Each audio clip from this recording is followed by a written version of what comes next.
What's up, gamers? Welcome back to 180 MTG. My name is Ryan Overturf, and I am here to invite you to celebrate Halloween, the spooky month, all here through October on 180 MTG. I'm a huge Halloween fan. All month, I'm going to be talking about my Spooky Cube, which is evocative of a plane of Innistrad, first inspired by the original Innistrad set. So I have 4 episodes lined up for you regarding that cube this month. Starting today, I'm going to be going over kind of the history of the cube, how I first designed it, how I have changed it, and how it has grown with me over the course of almost 10 years now. Next week, I'm going to be talking about how I converted this into a modular cube. So it's a 360 card cube, but it is currently broken up into 2 180 card modules. Those can be drafted either separately or they can be shuffled together to form one 360 card cube. And then after I go over that next week, I'm going to be going over each individual module on its own week. So I have the 180 card human module and the 180 card monster module. So 2 separate cubes that shuffle together to form a third bigger cube. There's a lot to unpack here. I'll have a link for the Cube Cobra page for the full 360 card Spooky Cube in the show notes here, so you can follow along as I drop card names and talk through this environment. You can get a feel for the full design and draft experience there. So let's start today by going over kind of the history. Some of this kind of just has to do with some of my own personal preferences and my background. So first off, fall is my favorite season. I am born and raised, I still live in Minnesota, so I live in a place that has seasons. The winter is too cold, it's unbearable for me. I like the summer, it gets really hot and humid here, but fall is a season where there's this really nice weather as things start to cool off, before it gets dreadfully cold, before the snow picks up. There's this season with the turning of the leaves, and there's usually a good amount of sunshine, and there's these really pretty days, but also these kind of eerie days. And so you really kind of have this feeling of you need to enjoy this while it lasts. There's kind of this urgency to live your life during fall as everything kind of goes dormant. And I think it's just really beautiful. I really enjoy the fall season. I make a point to get out for regular walks and kind of track the changing of the leaves around me. I love it. I love Halloween as a holiday. It's just this really fun time of year where you're encouraged to decorate things, to dress up. Putting on costumes is really fun. Getting into characters is really fun. Eating lots of candy is really fun. I'm sure there are people who don't like Halloween. I can get how that would not be for everybody. In particular, I know that when we look at these kind of horror-based sets, people get kind of uneasy about some of this stuff, and I will say I'm not a big horror buff. If you want to talk about sets like Duskmourn House of Horror, there's some art in that set that makes me kind of uncomfortable. Things are a lot more tame generally on the plane of Innistrad when we talk about original Innistrad and Dark Ascension, just the general theme of gothic horror. It's not as unsettling, but of course there's this eeriness, there's this unease about the world, so I understand how that can be uncomfortable. I think it's kind of fun to be a little uncomfortable. There are a few horror movies and aspects of the genre that I do find very endearing. There's a handful of horror films that I really like, but I don't go for the really heavy stuff, and I really don't like gore. But there's something really compelling in the horror genre, and I think a lot of that has to do with how a lot of horror just actually is just allegories for real life struggles, and that's something that's really captured in Innistrad when it comes to set designs, where so many of the monsters in this world are just humans. Werewolves are human most of the time. Vampires used to be human. I also do think there's a lot of charm in some of the more dramatic TV shows that kind of explore these types of monsters. I grew up watching Buffy the Vampire Slayer. I enjoyed the spin-off Angel. I don't love everything in the genre, but there is something going on there where you have these kind of real-world problems when you talk about Buffy the Vampire Slayer. It's one of those shows where you have this hero thrust into this world with all these monsters, but then also she's just in high school and has to manage all of the drama of being high school aged. And so it's really relatable while also having these kind of impossible monsters. And so it's fun to root for somebody that's experiencing something very similar to something that we all experience, just adolescence, and then has this world where, I don't know, there's some humans in real life that are kind of monstrous. So there's these allegories and these metaphors and styles of relatability in horror that I think really tell good and compelling stories just for the human experience. So my position is that when it comes to the horror genre, when it hits, it really hits. So some of my favorite media is in the horror genre. But then when it comes to my appreciation of Innistrad, it's a bit deeper than that. If you weren't playing Magic in 2011 when Innistrad released, it's pretty difficult to reverse engineer how impactful the set was. Like, if you look at the card file, many of the designs are pretty tame by today's standards, and if you're only familiar with newer sets, then there's probably nothing that's really going to stand out in that card file. It's only when you walk backwards and look at sets and limited environments that existed before Innistrad.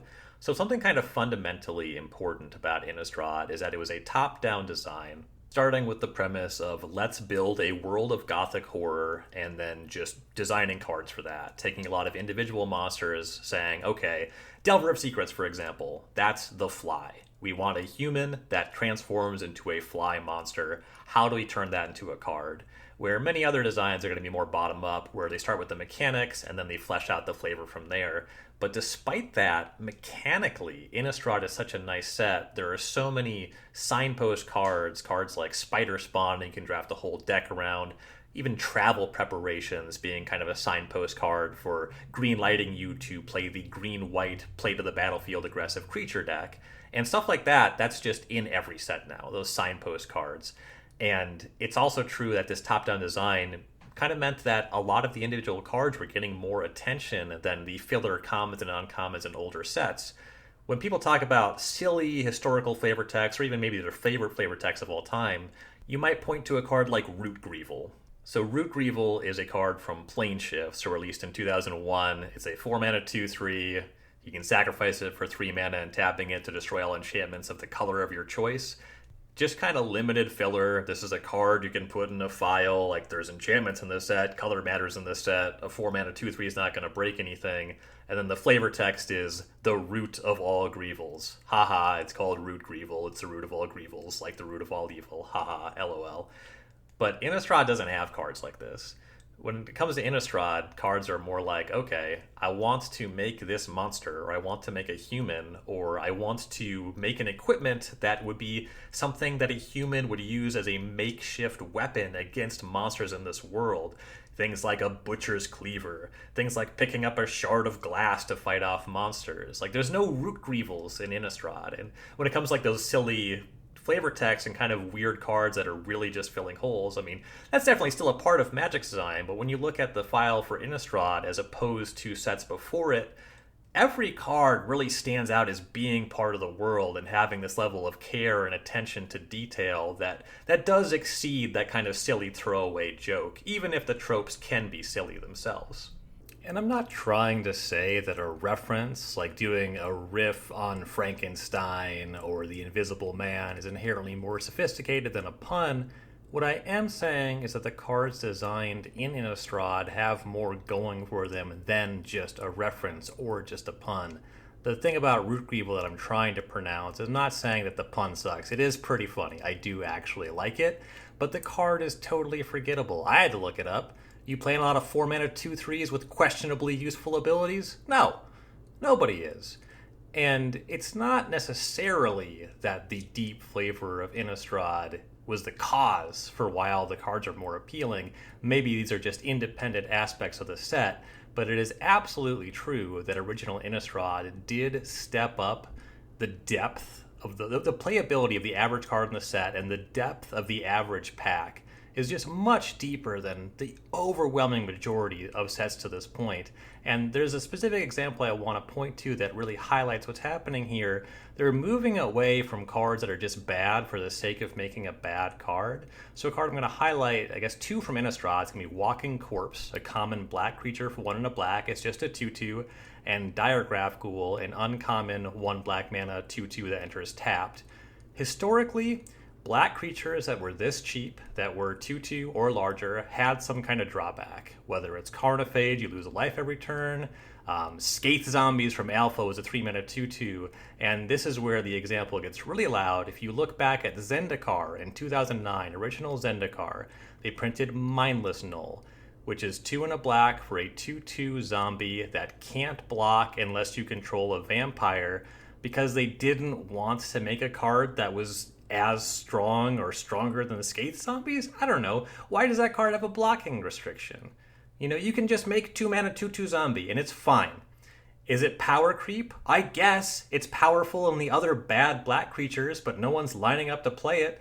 It's just totally inoffensive to make cards that are stronger than the cards that nobody plays anyway. And Innistrad is where we do start to see some gears turning in that direction. You have black cards that don't have blocking restrictions, just like cheap black creatures that are generally appealing and really are only going to show up if you have zombie synergies, because it's not like a 2-mana 2/2 is doing anything. A 1-mana 2/2 is like fine, but it's not something that can power an entire deck, so it's fine to make these cards more powerful. Red starts to be able to choose which cards that they discard, and all this stuff just makes it so the game is more fun to engage with. People talk about disliking power creep a lot, but when it comes to taking stuff that is unappealing and unplayable and just turning the knob enough where you might put a card in your deck and be happy about it, that's the kind of quote-unquote power creep that I think is very welcome and very good for the game, and Innistrad did a lot of that very well.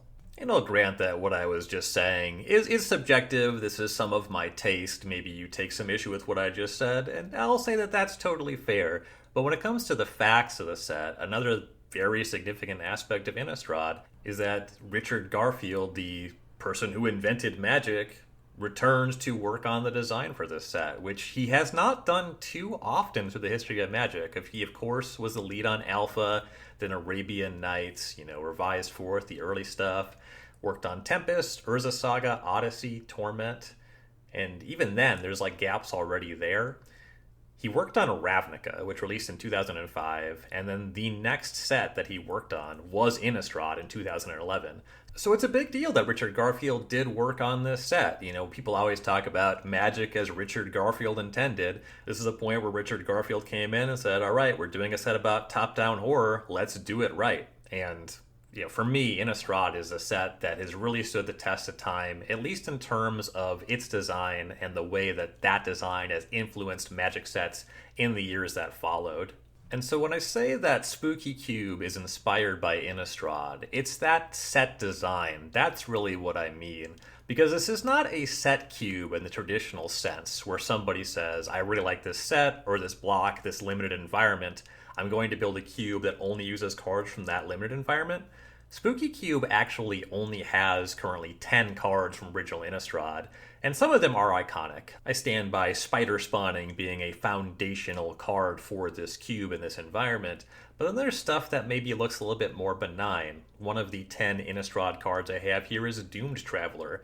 It's a 1 white mana 1/1 that when it dies, you make a 1/1 flying token. And this is kind of the strongest form of 1 mana creature that dies and makes a token. The fact that the token is a flyer, that is significant. But mostly this is a human that just really fits into the environment for a couple reasons. Both mechanically, for a sacrifice deck, you want a card like this. And like I was saying, this is kind of the best one. But aesthetically, it's a human. Humans matter in this world. We'll come back to this. Again, this is humans versus the monsters. But it's a human that dies and becomes a spirit. It's just dripping with flavor. And so much of what's happening in that set is dripping with flavor. And so Innistrad used that flavorful focus to build this world of humans surviving in a world of monsters. And Spooky Cube takes that concept and translates that into a cube that borrows cards from the entire history of Magic, and then is a cube that I update with every set release. Not every set is going to give you cards from this cube, but even a couple sets this year, I've added 5 or 6 cards from. Both Edge of Eternities and Spider-Man had a pretty lengthy list of considerations for this cube. So I love original Innistrad. I drafted it a ton. They used to bring it back annually around Halloween for a flashback draft on Magic Online. I would do that every year when they brought it back. And it's really charming. I like looking back at the set, but like I said, sets like this that are so influential, as you feel the influence of this set in future sets, then the game only gets better as the influence is felt over more years.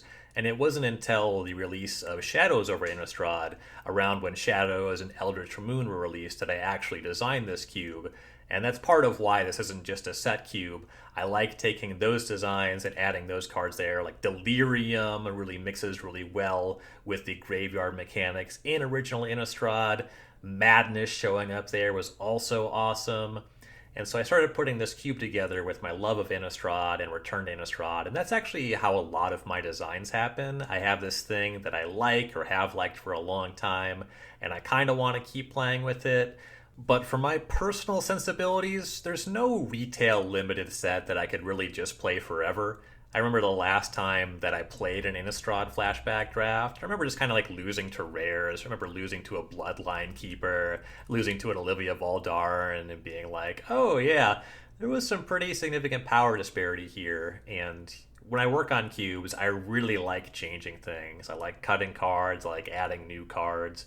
So I'm really not the type that could play the same limited environment forever. Being able to change stuff is usually pretty important for me. But that's what's cool about, now there's even been a second return to Innistrad, so I get to add more Innistradian cards and also add more stuff for the design. Duskmourn, kind of an honorary Innistrad set, a lot of stuff that really plays into the graveyard there. And also working backwards, like it's really cool for me that this cube can highlight a lot of cards from Odyssey block, which was a graveyard block that has some all-timers in terms of madness, discard matters. It's really cool to give a home to Wild Mongrel. But if you want to talk about like set cubes and playing the same thing forever, if you look at the file for Odyssey, you can see something where, to the extent that there are cards that I still really like, I love having Werebear in this cube. There's a lot in that block where you can clearly see areas for improvement. When you look at the red column in my Spooky Cube, there's a lot of really good rummaging effects and ways to give you some agency in how you control your madness decks and your discard matters. Where if you look at Odyssey block, the red cards that discard, they discard cards at random, which is both not fun and not powerful. Okay, it can be a little fun. There's ways to do random discard where it can be kind of fun, but they don't involve you having Fiery Temper in your hand and wanting to discard it and not the 3 other cards in your hand. And you can really pick up the pieces of the things I just said when it comes to playing just triple Innistrad. I can't do it forever because I don't love some of the power levels of individual rares, but I do like the build-arounds a lot. When I'm looking at Odyssey, I don't love all of the nuts and bolts. I want better rummaging in red. I want to be able to flesh out a deck with cards that I can play and cards that give me agency in playing them. And so take that all together. What Spooky Cube is and what the design has always been striving for is a high synergy, high agency environment where your deck and the execution of your game plan is about assembling the sum of the parts of the pieces that you're playing. There's very little in this cube where you just cast it and you go, all right, if I untap with this, then I win. At least if that's the case, there's a lot of setup to it. I have cards like Rally the Ancestors, which the entire idea there is you fill up your graveyard, you bring back maybe like a Blood Artist and some sacrifice effects, and you can win in one big turn. But that didn't come out of nowhere. And then that has overlapping synergies with how you might assemble your spider spawning deck. You're really going to want a Satyr Wayfinder kind of effect in either of these. Just having that body, just creatures matter in both of these decks. Self-mill, putting more creatures in your graveyard, it matters in both of those decks. But you're not casting Satyr Wayfinder and being like, hell yeah, the game is over, right? You're assembling all these nuts and bolts. Casting Wild Mongrel on turn 2, it's a great start. You're probably going to have a good attack on turn 3. You might even be able to get some value with the discarding, but the game is not just over. And I have some powerful cards, like you can cast Vengevine on turn 4. It's going to attack for a lot of damage, but there's going to be some play there. Your opponent has some avenues to block that, just go over the top of you. If there's a removal involved, then you can like get the Vengevine back. The entire idea is that there's setup and there's play back and forth. And if a card does just win the game, it probably means that there was a lot of setup involved, well beyond just tapping 4 or 5 mana and closing the game with your rare or mythic rare. And so the cube then kind of has two general archetypes. They break down in a lot of different ways, but the two big things that are happening here is you have human typal.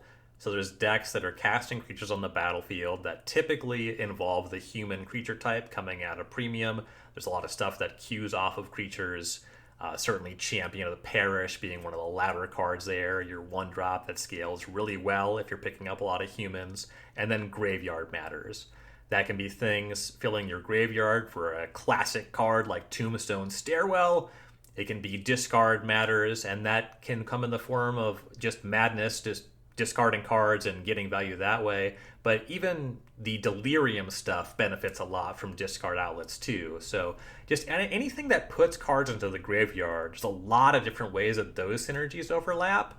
And then humans really matter as a creature type, and as a consequence, the way that I have engineered the design, I want a lot of humans to give you synergies with that graveyard stuff. Humans that discard cards, humans that can exist in your graveyard for value, the kind of humans you would put in your deck that are going to get you the volume of graveyard stuff you want. Town Greeter was an awesome printing for me, just a Satyr Wayfinder that is human on the type line. That's an awesome card to add to this environment. And the humans versus the monsters split is also kind of a big color pie thing. White as a color just does a lot less with the graveyard than the other colors. If you ever worked with kind of a graveyard themed cube, you're very aware of this.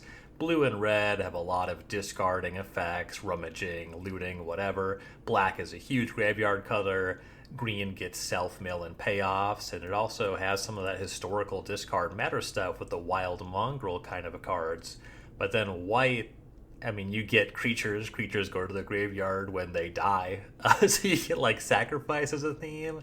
You do get the occasional white discard outlet. Those have trickled in over the years. Of course, there was Tireless Tribe in Odyssey, but that card is just not very appealing. Certainly relative to Wild Mongrel. When you discard to Wild Mongrel or Psychotog, you can get aggressive. Tireless Tribe is more just like discard your hand so that you don't have a hand anymore, which is a lot less fun and appealing. So that split there where white gets to have a lot more of your humans matter cards, gets to really reinforce your typal theme, while the other 4 colors get to lean more heavily on the graveyard. That's a significant aspect of the original Innistrad set design. It then becomes a significant aspect of Spooky Cube, and it's really just historically reinforced from designs from the history of Magic. So white gets a lot of humans matters, the other cards more heavily lean into the graveyard, and so you get kind of a split there. And you have ways where white cards can supplement the other colors' ability to play into the graveyard, and the other colors are going to get humans too, so you can get some overlapping synergies and ways for the colors to complement each other on each of those axes as well. So I kind of have these two aspects of the cube that individually, just like on paper, conceptually, don't necessarily have anything to do with each other, and it is humans versus the monsters. And now I break this down into a modular cube that really highlights one and highlights the other in different environments, but then they're also engineered to have these overlapping synergies where the cards can come together in different ways, and you can really have the sum of the parts add up to different sums in different games. So in that way, the cube is really about exploration, and that is also something that's kind of an aspect of the unease that I'm tapping into in curation of this environment. When there's not really high power individual cards, you do see players get a little stuck, like a deer in the headlights. When there's no clear power outliers, at least in terms of individual cards, that can lead to some decision paralysis. That's actually a big problem I had in the early development of this cube, is I wanted to force you to commit to something without necessarily knowing how it's going to work. Because that's a lot of what I found fun about drafting original Innistrad. I would often draft a card like Forbidden Alchemy very highly, which fills your graveyard, also has flashback, and can kind of give you a lot of selection towards whatever your game plan is. But even drafting that, it's not clear if I'm trying to draft Spider Spawning, if I'm trying to draft Burning Vengeance. It's not clear in this cube when you first pick your Faithless Looting. Maybe that's going to go into your creatures in the graveyard deck. Maybe it's a sorcery that's really good at fueling Delirium. Maybe it's just filtering out extra lands in your aggressive human matters deck. So you kind of have to figure out what you're doing.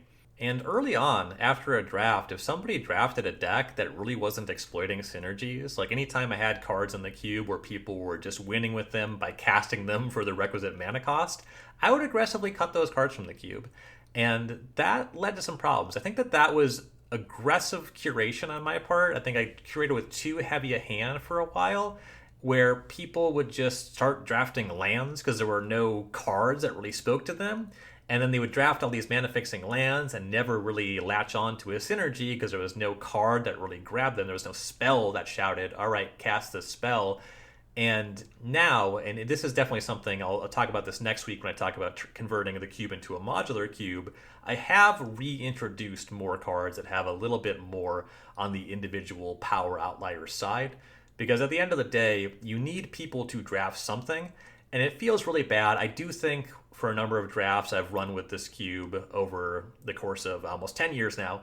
Certainly in the early years, there were drafts where somebody would draft like 15 mana fixing lands and their spells were just incoherent. They just couldn't have a good deck because it was something to latch onto. That felt like a failure on my part. I couldn't really blame them for doing that. It makes sense to look for something that's going to grab you. If I don't provide something in a pack that you think is fun or that you think is worth exploring and building a deck around, maybe we're just not aligned. Obviously not everybody loves Innistrad as much as I do, but if I'm trying to sell you on a fun experience, I should be able to provide fun for a wide range of people. And for some people, just having a 3 or 4 mana card that is good to cast is going to be part of that fun. So having cards like Tireless Tracker, it's a big deal in this environment. You can latch onto that and you can cast it. And for me, it's important that synergistic pieces are going to be stronger than the turn-over-turn value like that. If you're just putting Tireless Tracker in your deck and you have fetch lands, you can do all right. But Tireless Tracker is just vulnerable to 1-for-1 removal.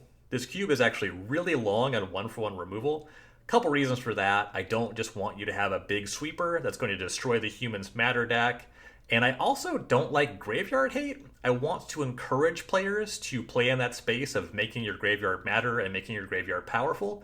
And then graveyard hate, with it being so pushed, that's something that somebody drafting all the mana-fixing lands could latch onto. And I think it'd be really unfun if there was a graveyard hate sweeper control deck that just browned both of the main themes of the cube. That would be pretty bad. That'd be pretty unfun for me. But I do have 1-for-1 exiling spot removal. And that's really strong. It pushes back against the Humans Matter deck. It is meaningful against the Delirium decks and the Creatures in Graveyard Matter decks. More explicitly, when it comes to spider spawning, if you are exiling their creatures from the battlefield and not killing them, you're not growing their big payoff. And for Delirium, you can maybe keep creature as a card type out of the graveyard, but more than that, so many of the payoffs, they are just creatures. So you can answer them very cleanly with this exiling removal. And a big aspect of those decks is just creatures that are enchantments or are artifacts. Cards with multiple card types are a big deal for Delirium. So the exile removal, it really plays and kind of builds this environment where you both can build your own engine and meaningfully interact with your opponent as they try to build theirs. And then just regarding Signpost, this is the first 5-color not rarity restricted cube that I ever designed. My first cube was a 360 card Pauper cube. After that, I built Grixis cube, and so Spooky Cube was my first 5-color cube that wasn't commons only. And I did something that's pretty common when it comes to cube designers, is when I first designed the cube, I had 1 card for every 3-color pair. And those were supposed to be kind of signposts. They're supposed to be something you could latch onto. They tended to be a little bit more powerful than the other cards, and they tended to be kind of directional. But something that I found in drafting is that the players who were drafting too many mana-fixing lands and not figuring out what to do, they weren't necessarily seeing the appeal in the 3-color cards that I had selected, I should say. So an example, I had Carador Ghost Chieftain as my Abzan card, which I think is both a great signpost in telling you what kind of deck to draft, while also being a really strong card for that kind of deck. If you're not familiar, it's an 8-mana Abzan creature, costs green, black, white 5, 3/4, costs 1 less to cast for every creature in your graveyard, and once per turn you can cast a creature from your graveyard when you control it. So awesome card for a creatures matter in your graveyard style deck, but it wasn't the kind of thing that people drafting mana-fixing lands would really latch onto. You're still kind of forced to care about specifically Abzan lands. And really, more than anything, what this is kind of building to is the cube had too steep of a learning curve. This is stuff that you figure out after you draft it a couple times. You start to think, okay, if I'm drafting mana-fixing lands, there's signposts, there's reasons to be a specific pair of 3 colors. There's not really a reason to be 5 color. The juice kind of isn't worth the squeeze on that unless you're really specifically doing something, and you're not going to wait around to get some power level outlier. It's not the kind of thing that this cube is about. But that high learning curve, that can be really fun if everybody is maybe collaborating on the design, if everybody's really excited about the design conceptually. But I kind of think that it is clear that the players who weren't getting it the first time they drafted, they probably weren't excited about the same things that I was excited about. Maybe they've never drafted original Innistrad. Every year that passes, that's more and more likely to be true. Maybe they're not that excited about humans mattering as a creature type. Maybe they're not excited about the graveyard mattering. And something that I value more and more, the more that I cube with different people, the more cubes that I design, I want your first draft of a cube to be exciting. I want to empower you and enable you to draft something competitive the first time you draft one of my cubes. That's something that's really loud in the design of the original recipe Tubert, where I have a good clip of mana-fixing lands, where all of the cards are put in the cube to be generally playable with all of the other cards, where you have enough cards of every color that play really well with cards of the same color, with some gold options to explore, where the whole idea is you can shuffle some of these cards up, you will be able to build a coherent and competitive deck. And that really was not an aspect of Spooky Cube early on. That was really lacking in the design, and it's something I was able to focus on a lot more when I broke it up into the 2 modular 180 card cubes, which I'll be talking about more in the specific episodes on those. But for a while, it was the case where you could take all of the green cards, and some of them would be discard matters, some of them would be humans, some of them would not. Some of them would care about creatures in your graveyard, others would play more on the battlefield, and you would kind of have to spend some time learning this environment, and it's very complex. I mentioned Odyssey block as a block in Magic's history that it was important for me to be able to pull cards from, and there's cards that I have a lot of nostalgia and appreciation for, but cards like Wild Mongrel and Psychotog, they're really spiky. If you don't listen to Mark Rosewater's Drive to Work podcast, it's definitely something that I think is just an immensely valuable free resource for anybody interested in cube design. And if you are interested in this specific topic, I strongly recommend his stuff about Odyssey block. It's not something that I realized, certainly when I started playing the game, and even for many years looking back, because Odyssey block was just the newest block. I started playing when Legions was the new set, so Odyssey block was still pretty popular. A lot of the cards were around. A lot of the cards from Odyssey block were heavily played in high-profile context. If you look at like constructed deck lists, there'd be a lot of Wild Mongrels. Blue-Green Madness was one of the big decks. And it didn't necessarily occur to me, and a big part of this too is like there was no Commander back then. There was some content that highlighted casual Magic, but there was way more focus on tournament Magic. Tournament Magic was where the audience was trying to be captured. And I didn't really understand how spiky the mechanics and the cards in Odyssey block were. There was so much about just like, throw your cards in the trash so you have 7 cards for Threshold, or discard a bunch of cards so your Wild Mongrel can hit for lethal. And that's all stuff where like, what's fun is playing your cards. That's kind of what's happening with these players who are drafting mana-fixing lands and looking for fun spells to cast, right? They're looking for fun spells to cast. They're not looking for what they can get the most value out of when they discard it to Wild Mongrel. So the things that I like, I have to acknowledge that these are really spiky mechanics. That these are things that are not necessarily fun unless the thing that you specifically find fun is managing your resources and winning the game. These effects are only big if you are threading that needle, if you're figuring out exactly how to navigate these lines. And I developed something that was really fun for me, but didn't take enough into consideration the fun of others. And so it was important to peel back on some of this spikiness and offer players a little bit more in the way of cards that you can just draft and cast and have them be good to just cast. So I've added more generically powerful cards to the cube while also keeping in mind that the Bloodline Keepers, that the Olivia Voldarans, the Bomb Rares, those were one of the few blemishes I had with the original Innistrad set.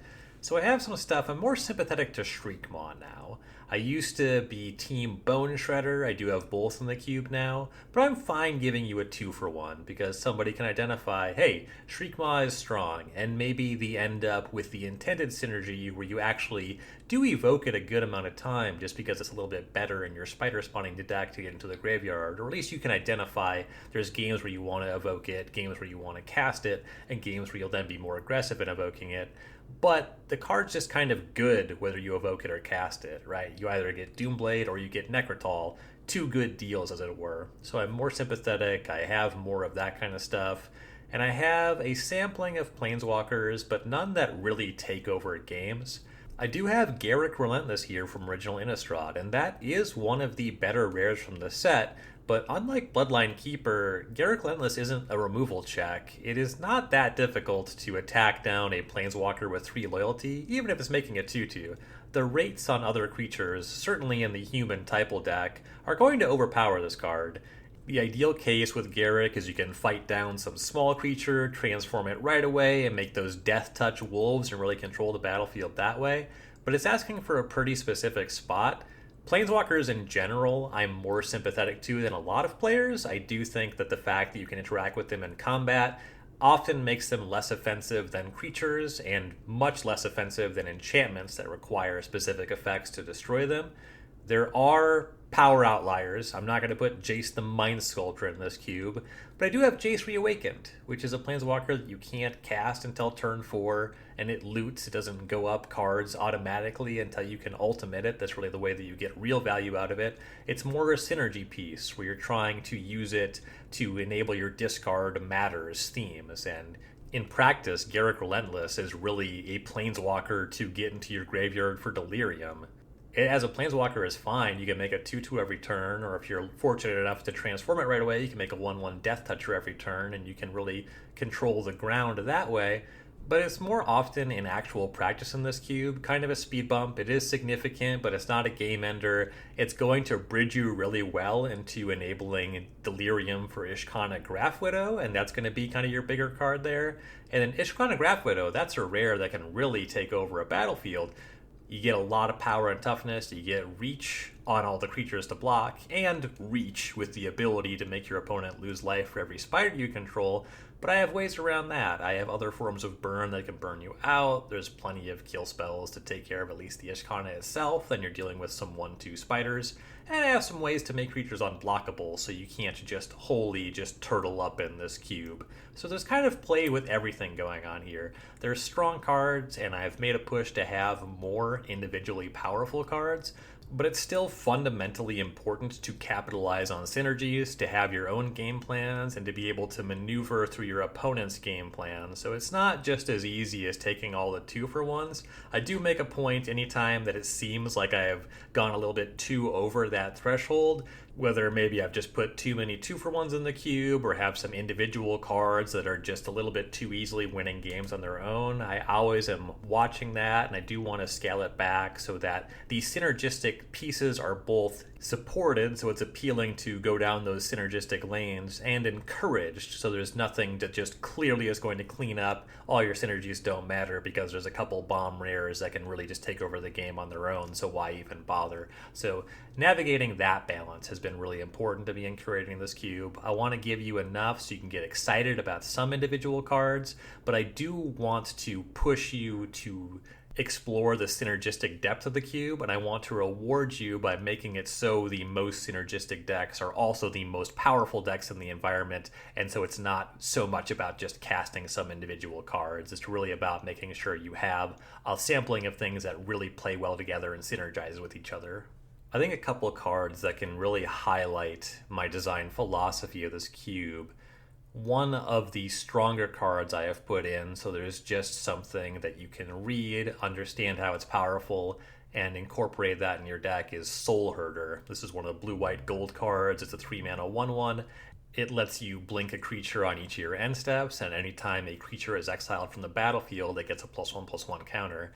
So this card scales value turn over turn. Every turn you get to blink something, it gets a little bit larger. It's balanced by both being a 3 mana 1/1. There's a ton of spot removal in the cube. You'll have a couple of turns to answer this with any red removal spell, and all the other colors can cleanly answer it no matter how large it gets. And there's not that many just ETB really good value creatures. There are things you can play with. I was talking about Shriekmaw. But then I don't have stuff like Flametongue Kavu. I'm not giving you all the best blink enter the battlefield things. There's clearly no solitudes here. I'm not going to give you actual Muldrifter. For the most part, you have stuff that at least involves one extra step. It can be really powerful to blink Snapcaster Mage every turn, but if you're going to have both of those cards in your deck, then it is important still to think about a few things in your drafting and deck construction. You need enough other creatures, so the Soul Hoarder is always doing something. You need enough instants and sorceries you would flash back, and actually they have to be instants because this is all happening at your end step, so your Snapcaster Mage still has fuels to keep flashing back things and actually getting value. And there's stuff like Zakarian Infiltrator that'll blink and it'll draw a card, or Champion of Wits, and that stuff is all reasonably strong. But then you have to keep in mind that I have Madness decks that can deal 20 points of damage out of nowhere. I have a lot of Blood Artist effects. There's tons of multiples of that kind of effect in the cube now, so the Sacrifice decks can get online really quickly in a big way and threaten your life total. There's a lot of pressure for you to interact and to do something even bigger than just getting your Soul Herder going. So that's just a part of the puzzle. There are some individually powerful cards that can really get you started, that can do something useful, but there's still going to be some hoops to jump through, and you do have to keep in mind that the other decks, they do generate very quick clocks. They are going to have scaling synergies that can end games more quickly than you might realize, definitely if you're waiting on something turn over turn. So that being a very interactable card, the Soul Herder being very fragile, taking some time to set up, it's a really great way to give you something that's easily identifiable as powerful, that you can happily put into deck, you can build a deck around, but that isn't just going to be stronger than the other higher synergy things going on here. And one last card I want to talk about today that I think is really emblematic of this design, that is a card that I hope to never cut from the cube. It's one that I pretty actively use as a benchmark for other individually powerful cards in the cube. It's kind of a synergistic piece that takes some setup, but just does have a generically powerful effect when you do that, and the hoops are not that big to jump through, but there's a comparison to some other historically powerful cards that do demonstrate this is a card you have to work for a little, and that is Partick Arsonist. Originally printed as just a barbarian, it has been errated to be a human. That is important for this environment. It is a 4 mana 3/3 for 2 red, and it has no ability unless you have Threshold. If you have Threshold, when Partick Arsonist enters, it deals 3 damage to any target. So there's give and take. If you just always have that ability relative to Flametongue Kavu, it's 3 damage instead of 4. But it can hit any target, so this can go upstairs. Having that ability to just burn a player out of the game, having some reach, that's an important aspect of this environment. That's just something I generally enjoy about Magic. I do value having effects like this in the spread anytime that you are giving players the ability to generate highly synergistic decks and build engines that can be really difficult to defeat just straight up, playing against them either on the battlefield through combat or trying to break apart their synergies with one form of removal. Sometimes your easiest line or the only way out when you get into those situations is to be able to just deal damage to your opponent, remove the offending player from the game, as my friend Jens always used to say. So having that reach is meaningful for me. But then also having this kind of enter the battlefield value effect that says this only does anything if you buy into the core conceits of the cube.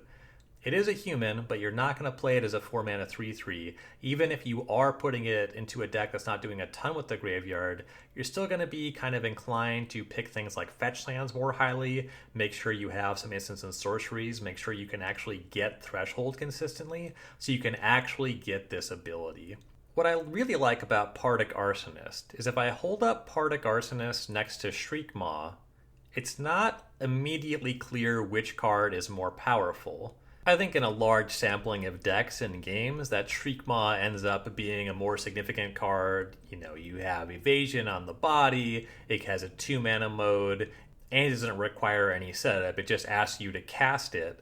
But sometimes your opponent's at 3 or less life, and casting the Partick Arsonist immediately ends the game. Sometimes your opponent has a Planeswalker with 3 or less loyalty. Sometimes your opponent just doesn't have any creatures to target with your Shriekmaw's ability, so you'd rather just cast this 4 mana 3/3.